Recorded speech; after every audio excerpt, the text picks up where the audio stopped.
Our story begins in rural Kansas. In the year of 1969, a man by the name of Bentley Thatcher went missing. His wife and children had no clue as to where he went. No trace of him was ever found, save for one lone finger bone. The instance was recorded as a suicide, although anyone who knew Bentley knew better than to believe the claim. The story was gradually forgotten over the years. However, mysterious disappearances continued to happen around the area. Over the years, those cases started to happen more often, and people started to notice. People always disappeared at night, with little to no evidence, and occasionally reports of tornado siren-like sounds in the distance on the night of the disappearing. No leads were found as to who was responsible until, in 2016, 4 boys were on a midnight walk, and only one came back. The surviving boy was traumatized. He wouldn't eat, sleep, or talk for 3 days after he got back. When he spoke, he said they heard a sound like a tornado siren. It got louder and louder until they were all frightened. Then, all of a sudden, one of them screamed. They all turned to look and saw a giant hand had grabbed him around the waist. The hand was gnarly and long. Its fingers were bony and pointed. It was brown like wood, but seemed to be made of dried-up flesh. The hand picked the boy up, and another hand reached out from the trees. This hand wrapped itself around the boy's head. The 2 hands pulled in opposite directions and ripped the boy in half, split at the waist. As the lungs, heart, liver, and spleen fell from the upper half of the severed body, the 3 boys still on the ground finally unfroze and ran. As they were running, they heard the screams of one of the boys who had fallen behind and been grabbed by the thing. The 2 boys left ran with all their might, their chests pounding, legs flying, terror engulfing their entire bodies. At last, one boy made it home. He turned around and saw his friend didn't make it. Then he saw the thing. It had grabbed his unfortunate friend and was standing in the open moonlight. It was 20 feet tall. It looked like a mummified corpse, but it had no head. It looked stretched. It was skin and bones, and where its head should have been, there was instead 2 sirens that had somehow been surgically implanted.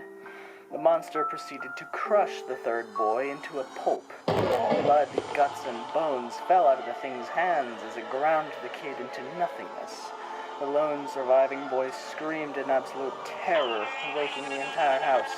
When the people came running to see what the commotion was about, the siren-headed monster was gone. The traumatized boy could not speak, and there was not even a trace of blood to indicate the horrors that had just taken place. After the boy told the story, the police were called, but after they searched the area, they couldn't find any trace of the monster. The next morning, the boy died in his room. He had hung himself. Law enforcement arrived on the scene again, and the story went on national news. Although a more thorough search was conducted, still no trace of the thing was found. This story was not forgotten, but commotion died down after a couple of years. In late 2018, a man was doing his evening farm chores, and the tornado siren sound appeared. The man tried to run to the porch, but before he could make it, a giant hand grabbed him. His wife was on the porch and called the police. A quick dispatch of 8 men was sent right away. A larger, more armed group was sent as reinforcements 10 minutes later. When the second group got there was not a living person on the farm. The police vehicles from the first dispatch were parked in the driveway, but no trace of any officers was found. The military was sent immediately, but again, even a max security search couldn't find a hint of the culprit. The National Guard stationed several outposts around the area due to the severity of the situation. A year later, video footage of the monster was recorded. A trail camera that a farmer had out in his field caught a long, skinny, tall, humanoid thing walking in the trees. The footage was transferred to the military, and on inspection, it perfectly fit the description given by the boy who allegedly saw it. An elite team of 6 Special Forces Marines was sent over as soon as possible. The team consisted of agents Heavy, Sparky, Shark, Hatchet, Shinx, and were led by Cove. Heavy had more firepower than a small army. Sparky was the tactical man with the highest radar and sonar technology known to man. Shark was an S-tier sniper. Hatchet and Shinx were along for extra firepower, equipped with tank armor-piercing weapons. Cove was the highest level of agent. He had led countless successful operations around the world. This team was known as Delta Squad and was the most elite special force in the world. Delta Squad arrived at the farmyard, where the footage of the thing, codenamed Sirenhead, was taken, as it was just beginning to get dark. Cove and Sparky took the lead, heading into the trees where it was spotted, the rest following behind. After half an hour of searching through the trees, Sparky's radar started to pick up a signal. The squad immediately lay low, watching where it was headed. Sparky informed the team that it was a large, approximately 20 feet tall, according to the sonar output, and it was headed directly towards them. They quickly set up an ambush, Cove, Heavy, and Sparky on one side, Hatchet, Shinx, and Shark on the other. After 15 minutes of the radar signal getting closer, they could hear trees rustling in the distance. There were no audible footsteps, but it was clear something big was coming through. Suddenly, it stopped. Delta Squad froze, watching the signal. Suddenly, the sirens came on. The squad had no idea how it knew they were there, but it was clear that it did. Their surprise factor lost, they initiated attack.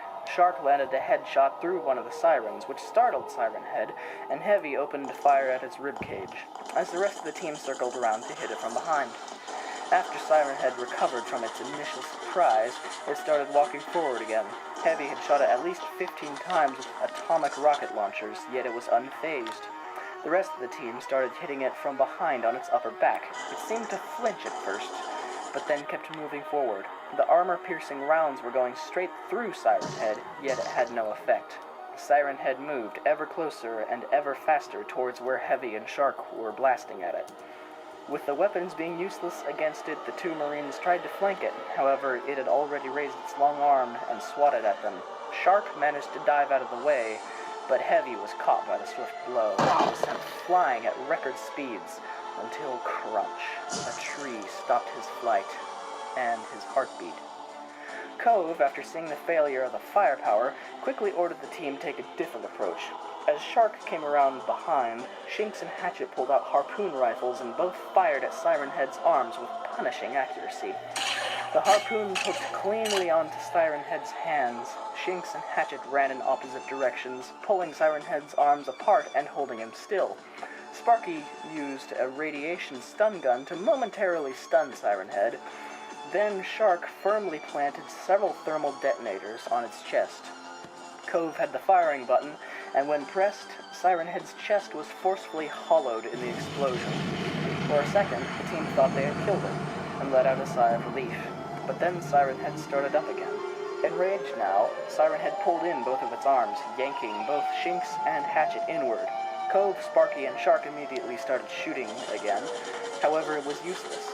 Hatchet cut himself free from the harpoon cable, but Shinx couldn't in time, and Sirenhead grabbed him. Lifting him up, he used his other hand to grab Shinx's arm, and with a tug, he pulled it off. Unable to shoot for fear of hitting Shinx, Delta Squad looked on in horror as Sirenhead continued to pull Shinx's other arm off, and then both his legs. Then, once he was completely dismembered, Sirenhead grabbed around his head and yanked it off. The tug was so violent that half of Shinx's backbone came out of his body, still attached to his now severed head. Cove could now see that his men were panicking, and in a last-ditch effort ordered that they shoot at Sirenhead's legs, hoping there was a weak spot that might cripple it. Delta Squad kept their distance while doing just that, and Sirenhead moved. Previously, when Sirenhead moved, it was slow, and the team could clearly see it. But this time, Sirenhead was fast. It moved like the wind. Before the team could even blink, it struck Shark, its long, bony fingers going through his stomach like a hot knife through butter. Pulling its hand out, it let Shark fall to the ground dead, and lifted its right leg, and brought it down with crushing speed and strength on top of Shark's lifeless corpse, flattening him as a bug. Blood and ground flesh oozing out from underneath his foot, Cove wisely percepted that the battle was lost. He ordered the team to run. Sparky and Hatchet needed no further beckoning and took off. Cove followed quickly.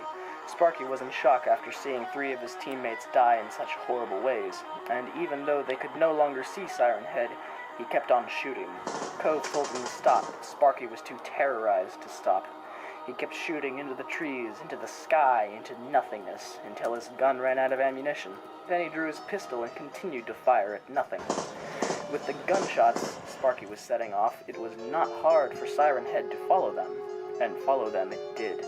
Sparky had just ran out of ammunition for his pistol, and as he frantically searched for another weapon to shoot off, an icy hand grabbed him around the waist. He let out a blood-curdling scream. Cove and Hatchet turned around and saw Sirenhead lifting Sparky up. Hatchet turned back to try and help Sparky. Cove tried to stop him, but Hatchet was determined.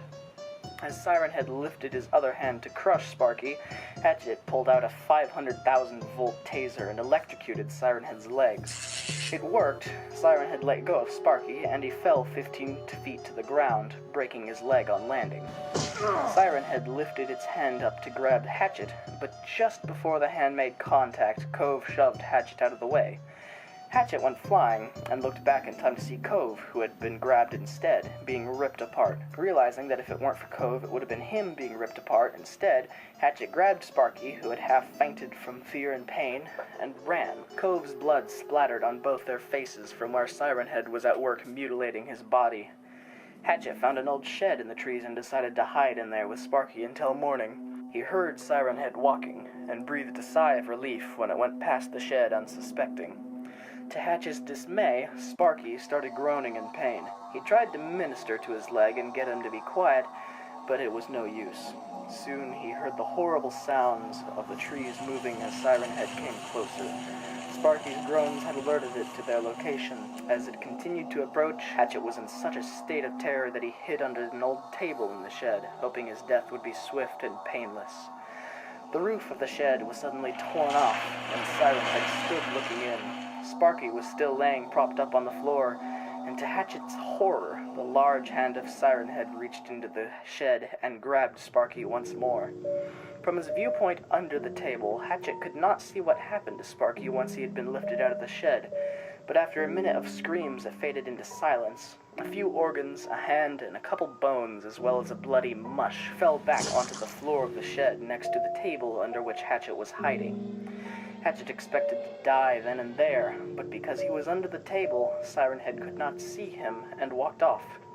Hatchet lay there until morning, and then summoned up his courage to go outside. Sirenhead was nowhere to be found, and Hatchet eventually found his way out of the trees and back to the farmhouse, where 20 policemen were stationed waiting for a report from Delta Squad. Hatchet frantically told them what had happened in the trees, and then collapsed onto the ground, half dead from fright.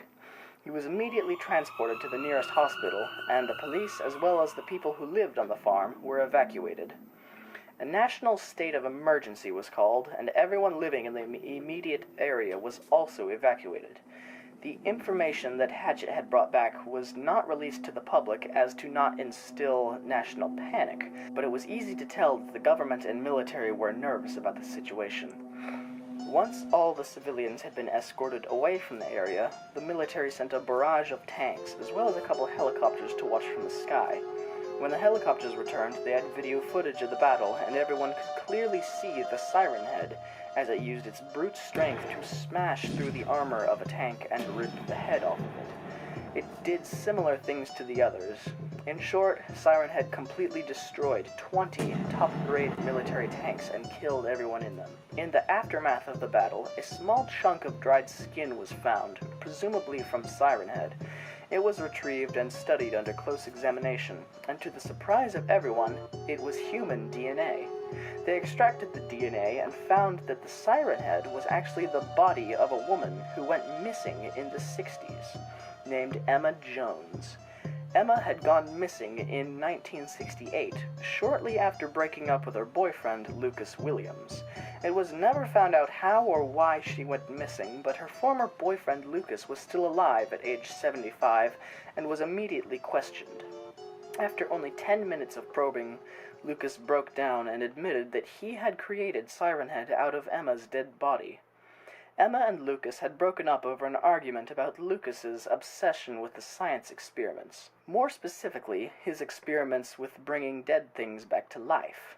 He had been fascinated by the book of Frankenstein and wanted to make his own monster. Emma would not have it, and broke up with him. Lucas was furious, and in a fit of rage, he snuck into Emma's house at night, a month later, and drugged her to sleep. Then he took her home, where he slowly and meticulously killed her through torture. Then he proceeded to mutilate her body. He took most of her organs out, cut off her head, and stretched her body on the rack. Then, as he was about to dispose of her body, he realized that this could be his Frankenstein. He took what was left of her body, dried it out, mummified it, peeled off all the skin, and added some of his mad recipes to her body. In a psychotic state, he surgically implanted 2 tornado sirens on a stick to her head as a finishing touch to his monster. With a lightning rod contraption, he actually managed to bring this hideous thing to life. However, it did not cooperate with him. After a few days of him trying to control this monster, it tried to kill him. He escaped, but the monster did too. This monster became Sirenhead. How it managed to grow to be 20 feet tall, he did not know. How its senses were so tuned to find and kill people, he did not know. All he knew is that it was filled with rage. Whether Emma's soul was still in there seeking revenge, or if it was just a mindless zombie, no one will ever know. Lucas was taken into custody and put in jail to spend the rest of his life rotting away for the horrible grievance he had brought into the world. As nothing was able to kill this Sirenhead, a 50-foot-tall wall was built around the surrounding 50 miles of where the Sirenhead battle took place. The public eventually found out the story, and most people still in the state of Kansas moved far away, some even across seas. The wall seemed to work for a few years, but in 2025 it was discovered that there was a hole in the wall, a 20-foot-tall hole. Sirenhead had escaped and was on the loose again. No one could track it down, but soon in the neighboring state of Missouri, people started to disappear. Sirenhead was back. The cases escalated. More people died. Even more military attacks were waged, all unsuccessful. Now Sirenhead is over 50 feet tall. The entire central United States is being evacuated, and people are still missing left and right. Bigger places are being targeted. The hospital Hatchet was in was destroyed, and everyone there killed, Hatchet included. Entire schools have been torn down. At the rate Sirenhead is moving, it is estimated that it can travel across the entire continent in a month. Soon the entirety of North America will fall victim. The entire Western Hemisphere will have to be abandoned. Humanity's only hope is that the ocean will stop it, and Europe, Africa, Asia, and Australia will remain safe from the Sirenhead.